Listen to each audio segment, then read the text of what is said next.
listening to Masters Decoded podcast series. I'm your host and the chief decoder, Anis Merchant. Through this podcast, I bring in guests who are successful in a different walk of life to decode and map out their careers and journeys with the hope that we gain all our learnings. The world around us is changing exponentially, and how the impact of artificial intelligence, technology, and other socioeconomic factors have either influenced or enhanced my guests' careers. In today's episode, I have invited Deepak Sahni. Deepak is a self made entrepreneur who, from a humble beginning, is now leading a successful health tech startup called Healthians. Healthians is funded by Yuvraj Singh himself and plays an important role in endorsing the services from Healthians. In addition to this podcast, I would also like to share the big news with you, my listeners. In the last 9 months across the journey of Masters Decoded, I personally have enjoyed the journey. I wanted to share that with this episode, the first season comes to an end. I'm going to be back with a more interesting content part of Masters Decoded soon.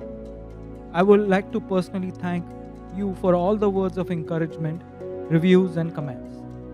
The episodes would continue to be made available on all the prominent channels and stay for you to learn, explore, and enhance your careers. So, without much further ado, let me get on with today's last episode of season 1. Hi Deepak, welcome to Masters Decoded podcast series. Really glad to have you on the show today. Thank you, Anis. Pleasure to having me here. Likewise.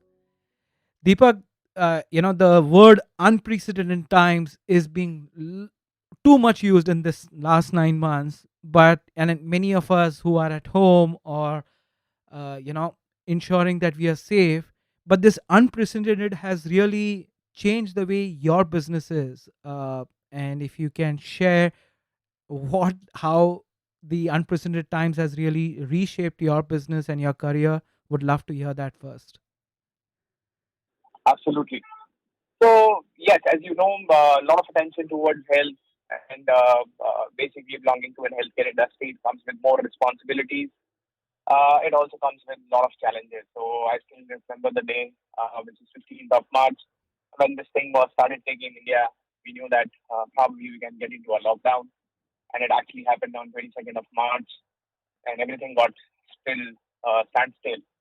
And we as in healthcare industry, people have always thought of that, okay, we are a 365 days service provider and we should always be on the field. But there was a challenge at this point of time, which never has been heard of, that you have to motivate your guys to be on the field, but they are also afraid. Their parents are stopping them not to go out. They are the ones who go at home and collect the samples. Mm-hmm. And somebody who's sitting at home is actually looking at them, coming over on time.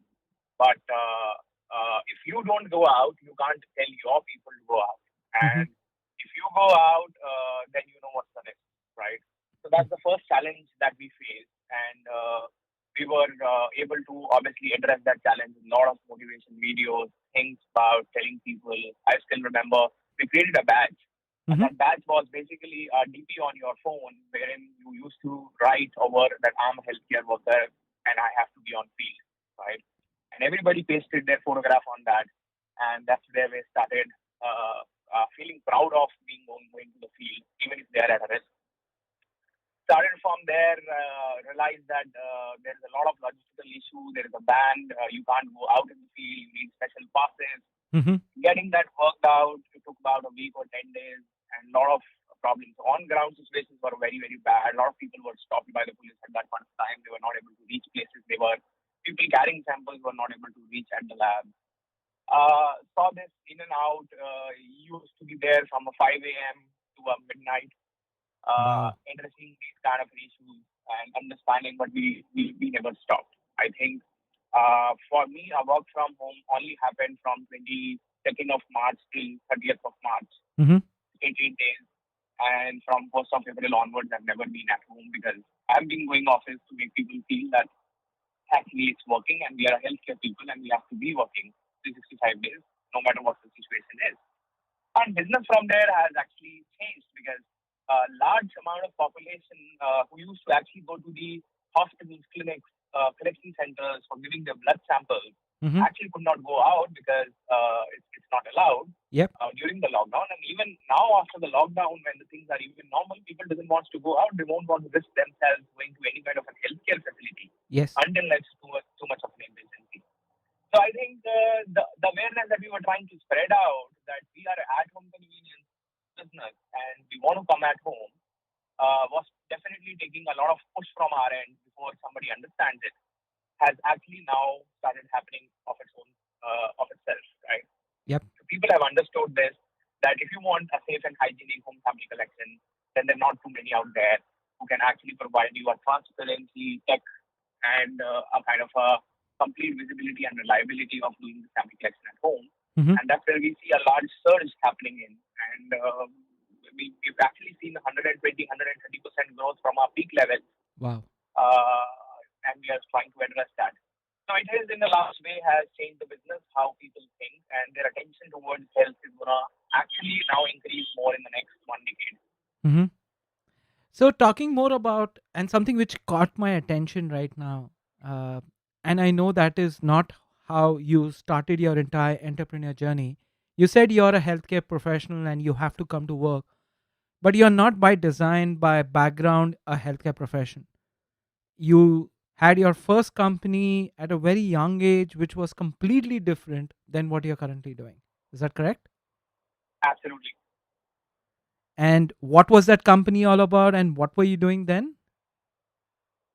So I started my career back in 19. I think it was one because I wanted to do something quite early, and looking at my family situation also, I knew that I would not have a luxury of time of actually spending a lot of time thinking about figuring out when to start earning money. Okay. And actually, that gave me a lot of push automatically to actually start working on something. And Mm-hmm. I still remember just after passing school, I had a lot of interest in the school times in the computers, and I used to be in computers a lot of time.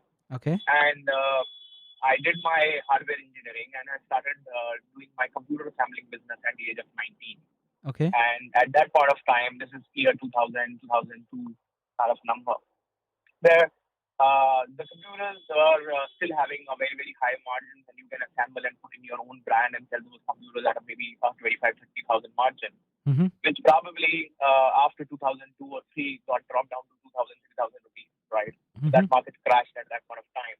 But when I entered, I used to tell a lot of people who talk to me, I used to drive a bike, go to people's home. I used to repair their computers. Wow. I used to also build computers and sell it to people, and I also service them. So I remember I have drove multiple bikes over a lakh kilometers during that Wow. time, uh, uh, thinking that I don't have to be dependent upon anyone and I have to support my family.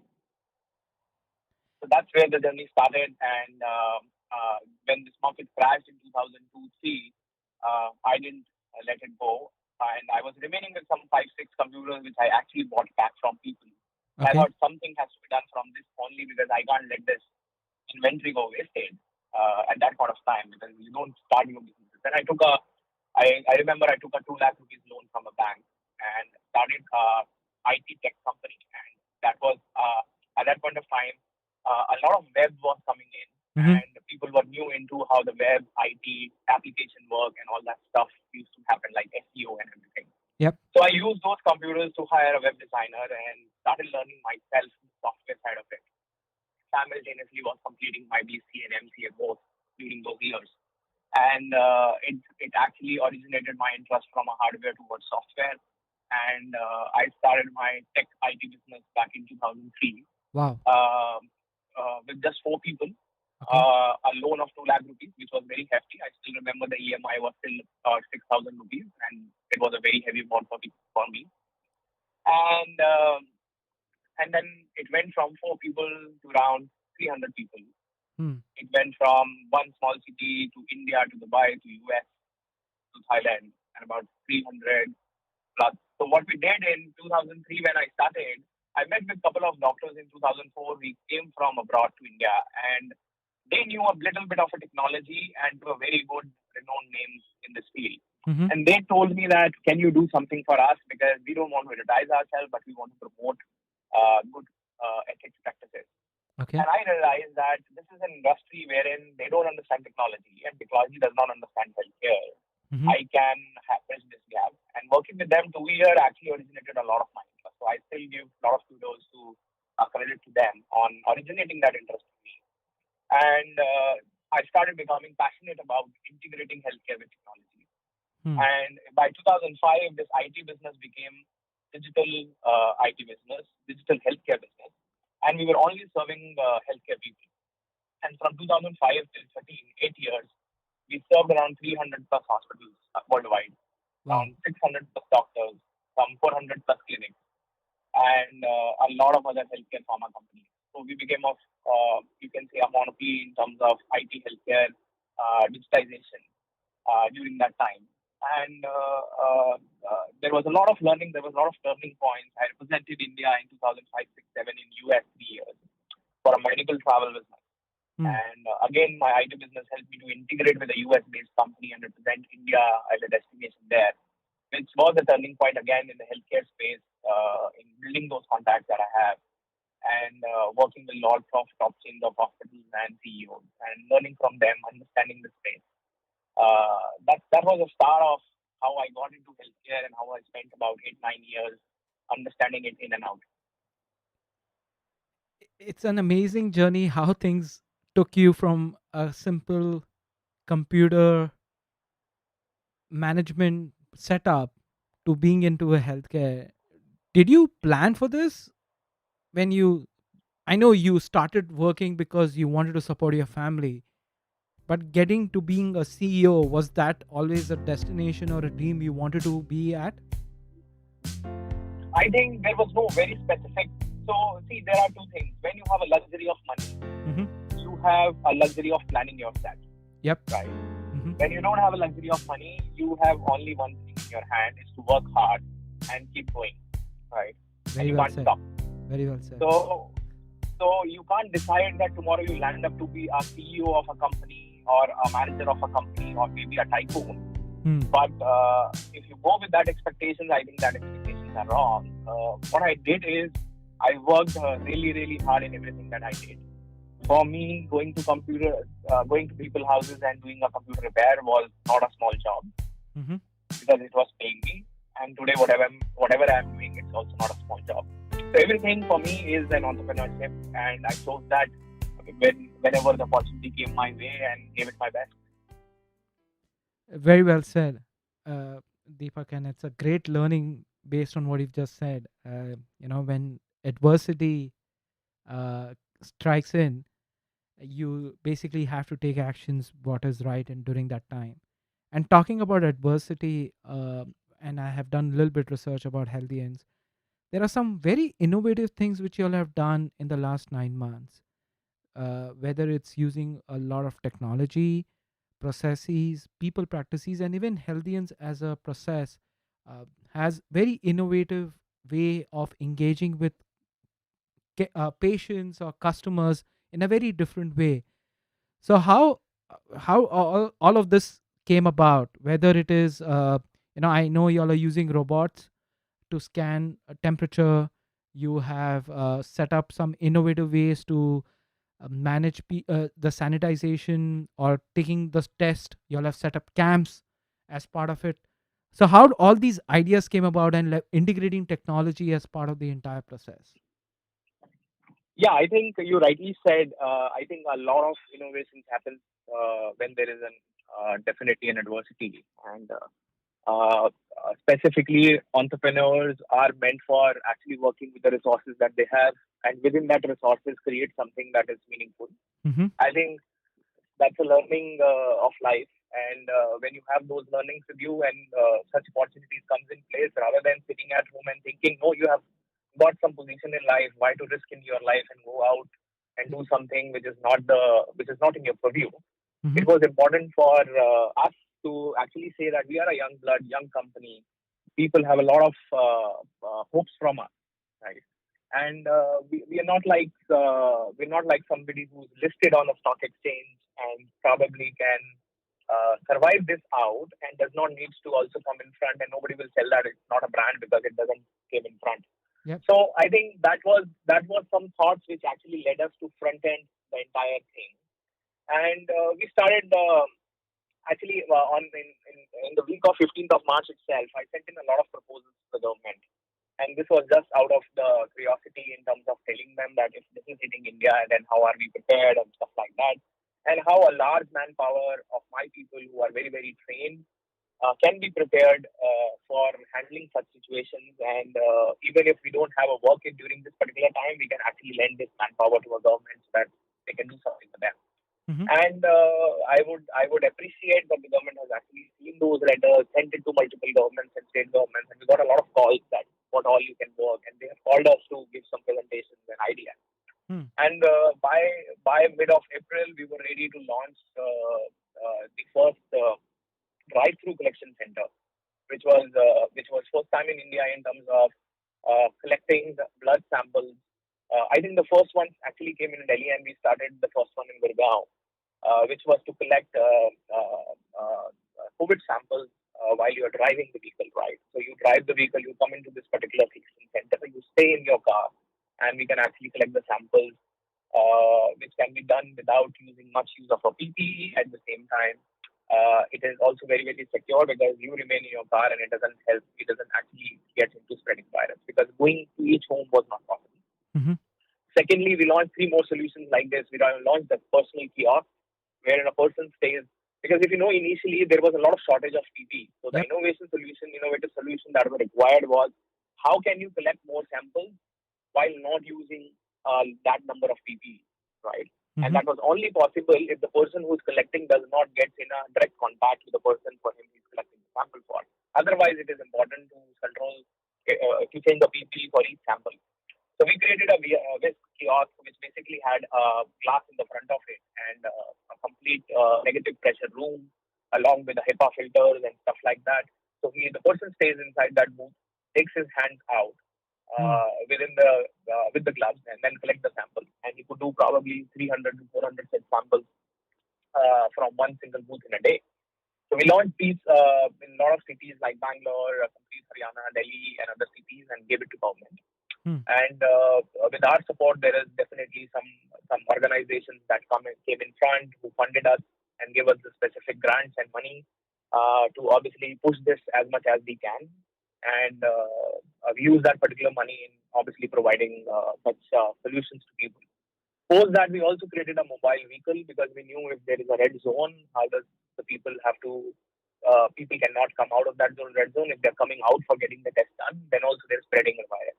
Yep. So we created mobile vehicles similar to this, wherein up two people can sit inside the vehicle and actually collect 200, 500 samples a day. So those vehicles were given to the state government so that they can send it to those locations where a lot of cases are coming in. And we do, and that ran very well.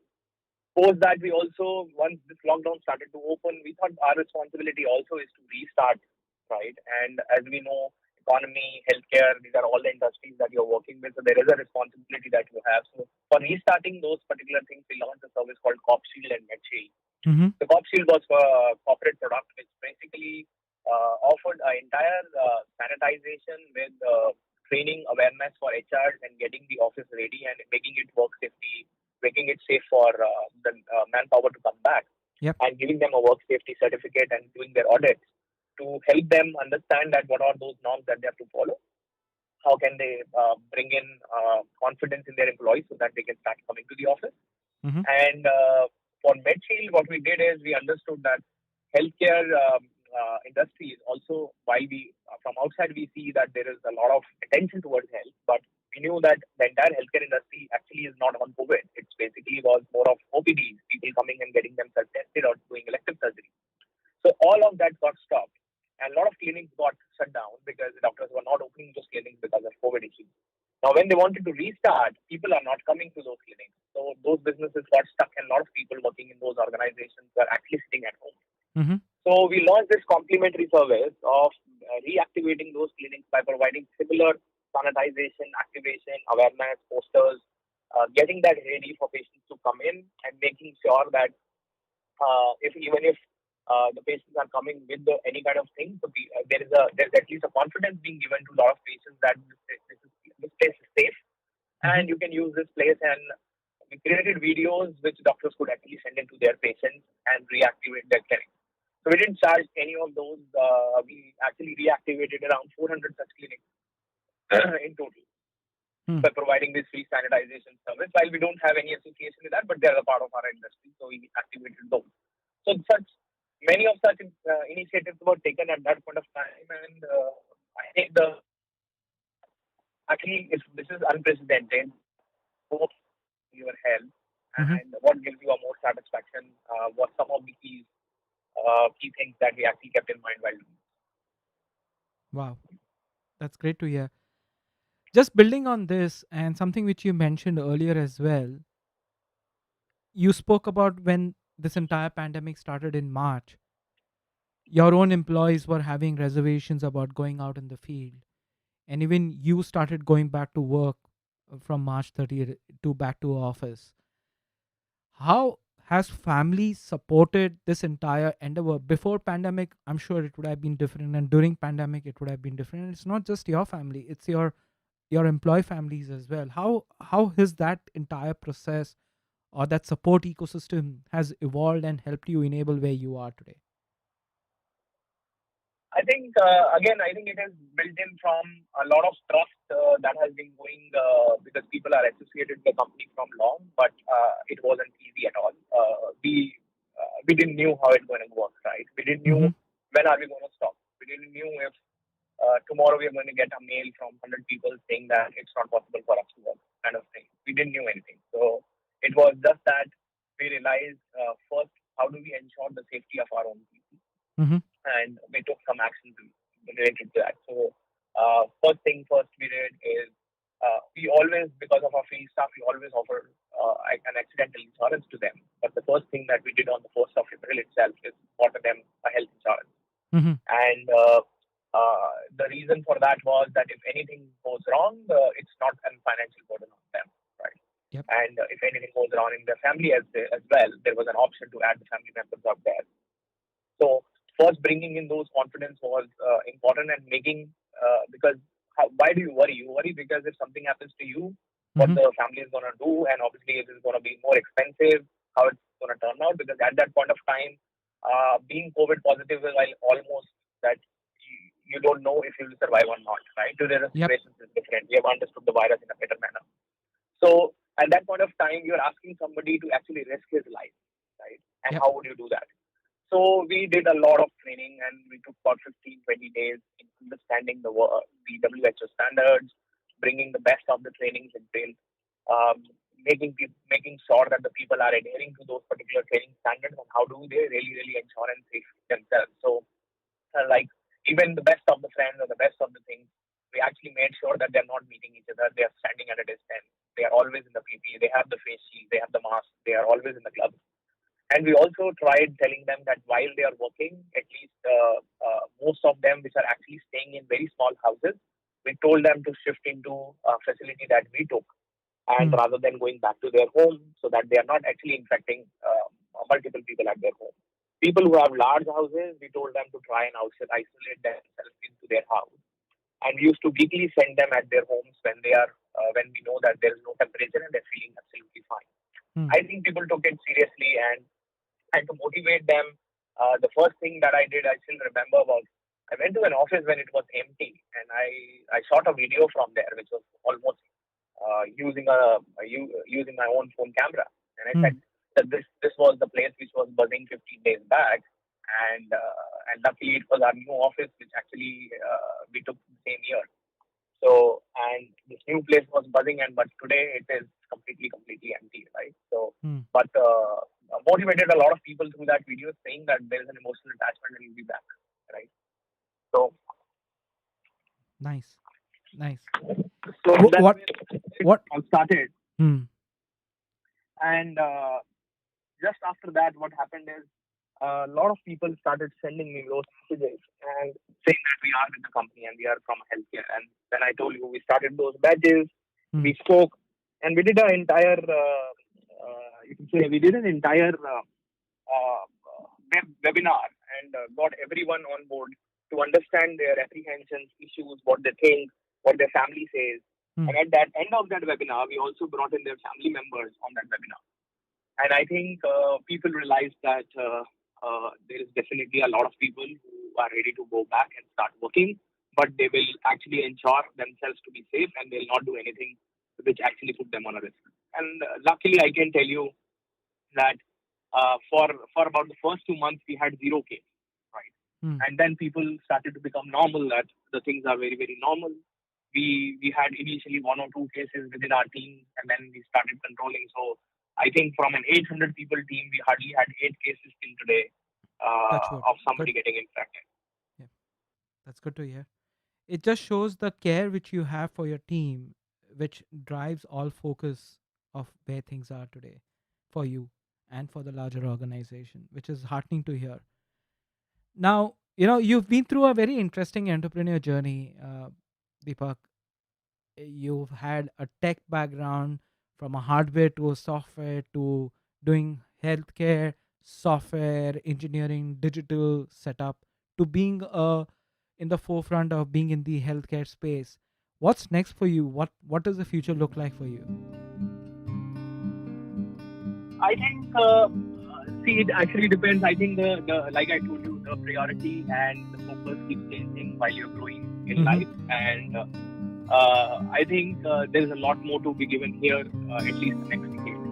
Uh, this this this business gives me more satisfaction because it is not just solving one problem of giving people employment or making me an entrepreneur or a businessman, Mm-hmm. but it also solves a very large problem, which is healthcare, and it gives a different kind of a satisfaction because we build this company around patients, and which is more towards preventive as well. So Mm-hmm. the entire vision has been that we could add some healthy years to people's life, right? And Mm-hmm. that can be done if we handhold them at the right age, Mm-hmm. and we tell them at the right age that you are not in a right direction. Your lifestyle changes will actually impact, and that's where we start correcting their lifestyle and become a part of obviously good health that they get.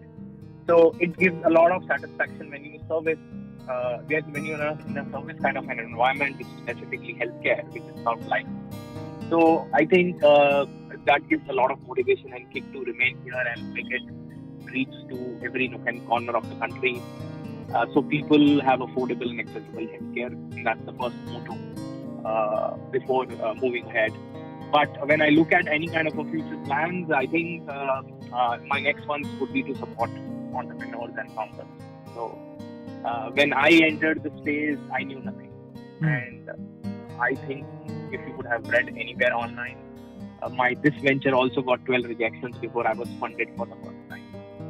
And because I was trying to create something new and people thought that this cannot be created. And those were rejections wherein I didn't know what wrong I'm doing. Right? I didn't know if I'm into a wrong business or I'm trying to ask a fund, or my portfolio is not like that, or I don't have a degree from a large B school. I don't have those fashionable titles with me. What is that? It's not working, right? And it was very, very difficult to find that out. And that was the main reason it took me time to figure out things, and I learned it my way. But then I realized that maybe that's a perseverance, and it was coming in from that grit that you developed early in age. If it could have been my first venture, I would have given up earlier. So the idea is that the country and economy definitely needs a lot of entrepreneurs, and they are the ones which can bring the economy back. And I think if I had to do anything, I would probably be helping those entrepreneurs in one or the other way, consulting them, helping them to build something that they want to build. And also tell them what is right, and obviously if there is a luxury of money, definitely invest in it. Great to hear. And I'm sure you are going to get pinged by many entrepreneurs asking for advice, hopefully after this podcast. Just to follow up on one thing which you said, satisfaction.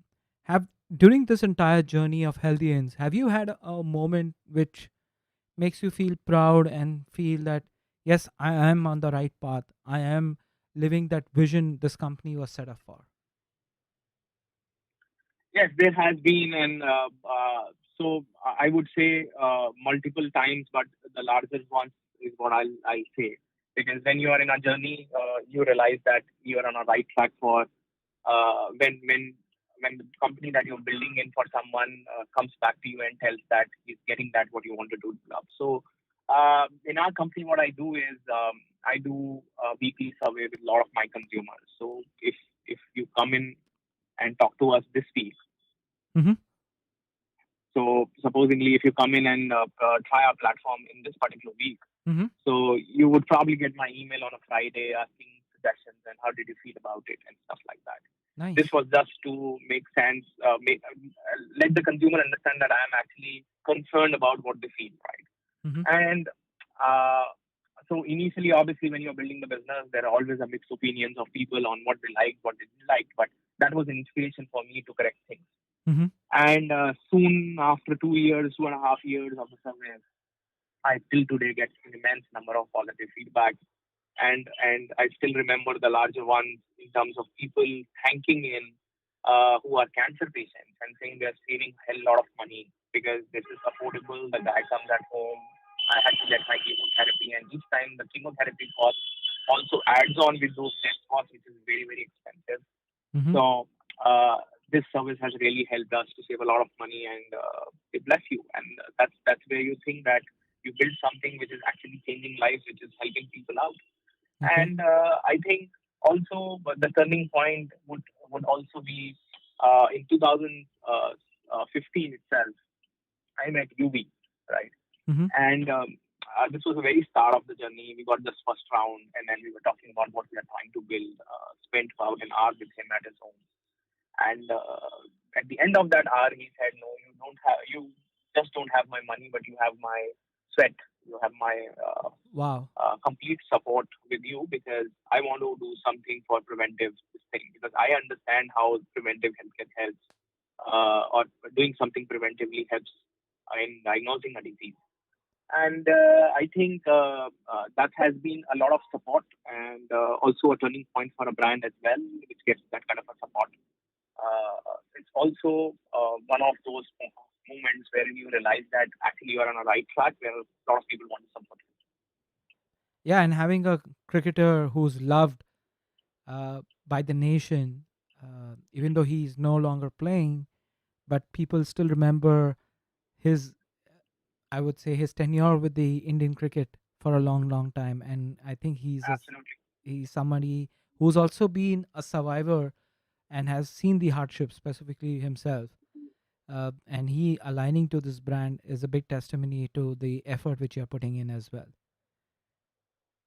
Absolutely. So Deepak, you did touch a little bit about your family and you starting up career at very young age. Uh, let's talk and let's go rewind back to probably when you were 15-year-old, 16-year-old. And I know I may be touching area which you've not shared mostly. But what was that process or that phase was which kind of said, no, I need to go ahead and start working? I hope you don't mind sharing that. Absolutely, absolutely. I think, see, I come in from a family of businessmen, and my father used to do business, Mm-hmm. and so we have always seen him in his entrepreneur role. Mm-hmm. And while we were growing, we used to go to his office. We used to realize that this is the place that we're going to join at Mm-hmm. some point of time. I think I was in my 10th standard when he was into his export business, which actually started to crash. And this was a common thing for most of the exporters at that point of time. Mm-hmm. And he suffered a lot of losses during those times. And from us, we were basically prepared to obviously join his business and be very comfortable in life. A lot of things changed, right? Mm-hmm. And from my 11th standard itself, I started realizing that the things are not okay, right? And the, the kind of person you get into when you are from a business family is like almost like no worries for anything, right? Yep. Spending the money and stuff like that. And from that comfortable zone to coming to an uncomfortable zone where discussions are happening around things, selling properties and stuff like that, it actually puts you into two different things. Either you get into some kind of a bad habit, or either you start to work out. I think we were fortunately built like that, that we started thinking about that we've got so much from the family and the kind of support. And but I didn't know if I could be an entrepreneur, because there was confidence, or you could not actually. I think kids today are more smarter. They know at 9th, 10th and what they want to do. They have the early shoots. They're already building it. A lot of people are learning coding at now 5 and 6 years of age. Yep. We all know.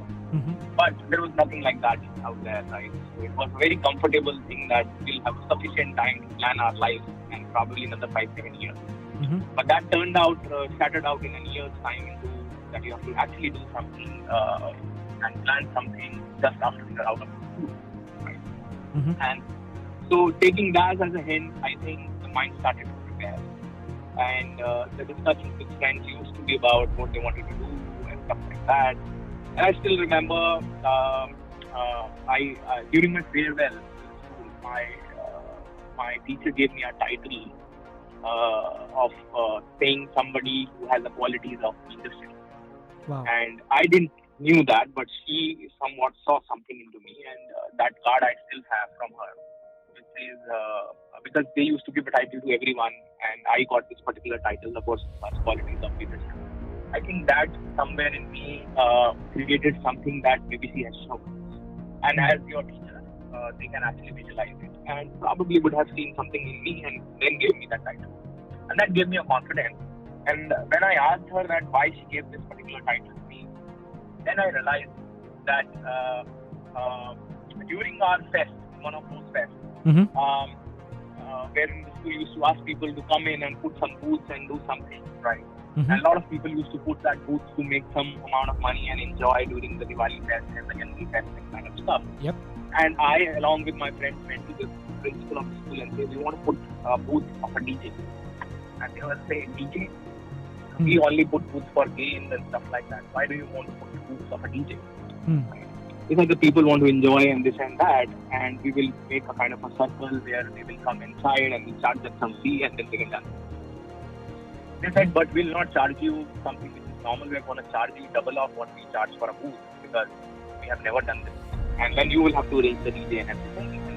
I still remember a couple of my friends were not ready, but we finally did that done. Okay. And we did this by obviously investing a little more into that and actually put that stuff. Nice. Now, obviously, as they knew, it was not easy. It is really, really unique of asking somebody to pay for coming into that floor and dancing, right? Yeah. And we did some silly and smart. You can call it as a smart, but it was also silly on our part to think about that. But actually, what we did is we made the entries for the girls free. So, but the moment we did that entry for the girls was free, and then people started walking in. You won't imagine at that age and that point of time, each of my friends paid 5,000 rupees taking home, right? Wow. At the end of that fest, while we invested into this. So that's the spot wherein I think you saw that you took that, you make other people agree, you took that plunge, and you knew you can do it. And last moment you were failing, but you did something smart because of which you were able to succeed. So these are the qualities that probably a leader should have. And I was still thinking, no, it was just a plunger. I never thought that it was a strategy. It was just came out of the mind. But you don't realize sometimes that it might work. And that's the start, I think. That's where it all comes from. That's something that probably I won't have shared with many of the people apart from my school guys and my family. But that's where it all started for me. Very interesting. And something to fast forward now. So we are playing this game of rewind and forward. Before you started Healthians, I have read about it and heard about it that you sold your companies, the two companies which you were running, to concentrate on Healthians. Now, those two companies or the companies which you sold were almost like your babies, which you set it up with all the blood, sweat, hard work, and passion. How was that entire process? Was it easy for you?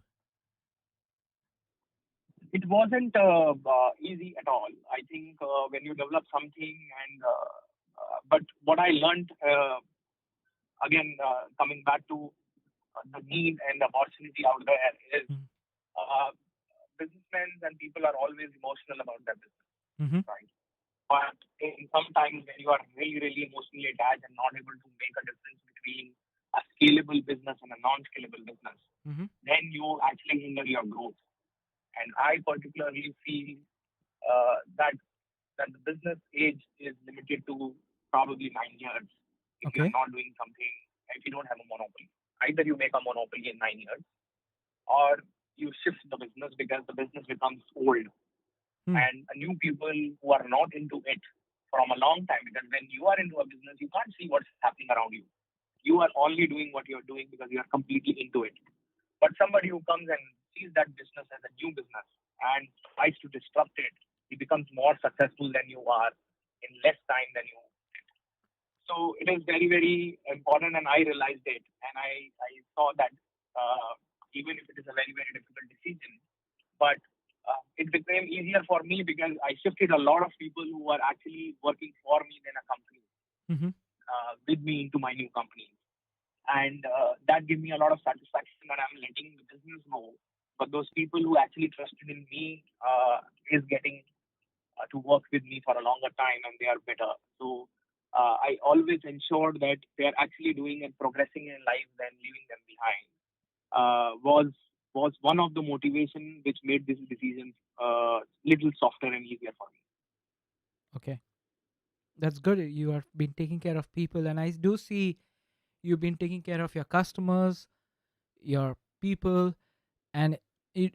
I can see that genuinity in you throughout this conversation. So that's great, and I would say keep up with Thank you. that because Thank you. as a leader, you are as good as what your team is, and you can only guide and share the path, but it's your people who will always walk for you on that particular path. So, on a lighter note, I see a lot of hard work, passion, and focus on what you're doing, and this pandemic has definitely added a lot of stress. But what do you do for fun? So usually, I think sometimes if you make your business as fun and Uh-huh. you have fun in what you do, Hmm. usually you don't distract from that.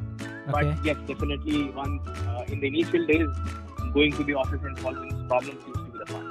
Okay. But obviously, while doing life, I like going out with friends. I like reading a lot, Hmm. and I think I'm more passionate about new gadgets. So I need Okay. a new gadget every 3 months. Okay. So exploring new things and exploring new gadgets. I'm a shopaholic as well in Hmm. terms of if you tell me that probably there is an XYZ or an Amazon or a Flipkart, how much I buy from that, I would say less. But how much I buy online because I want to try every new service that comes online, and that's what is fun for me, right? So trying new things, trying new gadgets, Nice. and trying new services.